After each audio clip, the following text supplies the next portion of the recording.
cette région centrale de la rétine, donc directement en regard du trou de la pupille, nous donne la meilleure définition de ce que nous voyons.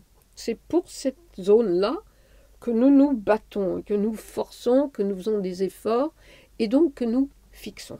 De façon à pouvoir sciemment et consciemment utiliser le centre de la rétine, c'est-à-dire centraliser, la méthode Bates a inventé un pinceau magique.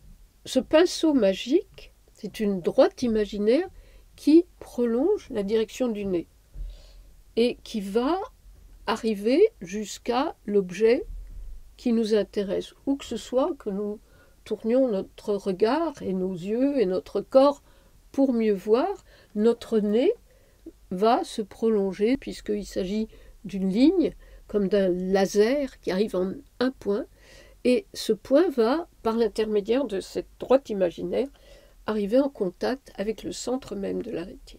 On va se rendre compte qu'on peut en faire un instrument tout à fait ludique, un jeu. On fait le tour de la personne en face de nous avec notre pinceau magique. Ça veut dire que nos yeux vont suivre ce mouvement et vont être tout le temps en mouvement.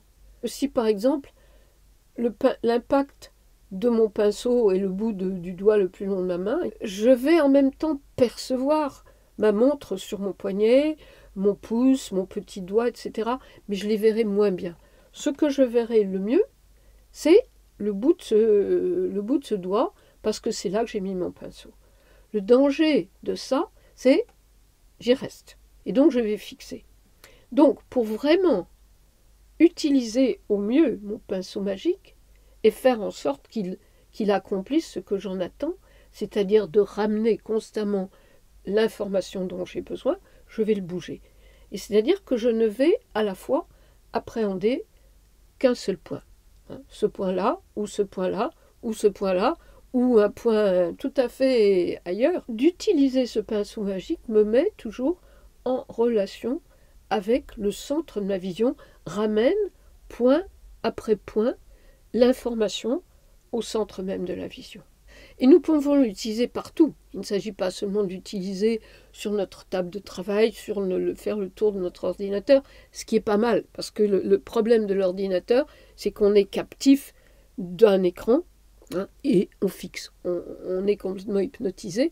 Donc il faut lever le nez, laisser le pinceau traverser la pièce, aller dessiner le tour d'un tableau ou d'un poster de l'autre côté.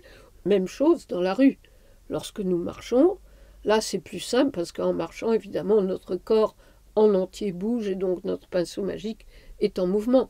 Mais nous pouvons nous arrêter et dessiner le coin d'un immeuble ou d'une fenêtre, lever le nez de temps en temps parce qu'il y a des choses intéressantes.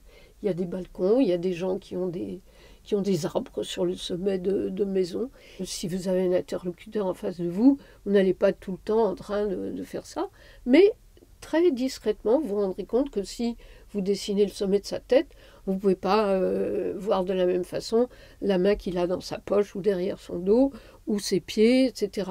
Et donc, si une autre chose vous intéresse, vous allez mettre votre pinceau magique à l'autre extrémité, et l'extrémité que vous avez laissée n'est plus perçue en vision centrale et fait partie de la périphérie. Nous en parlerons plus tard.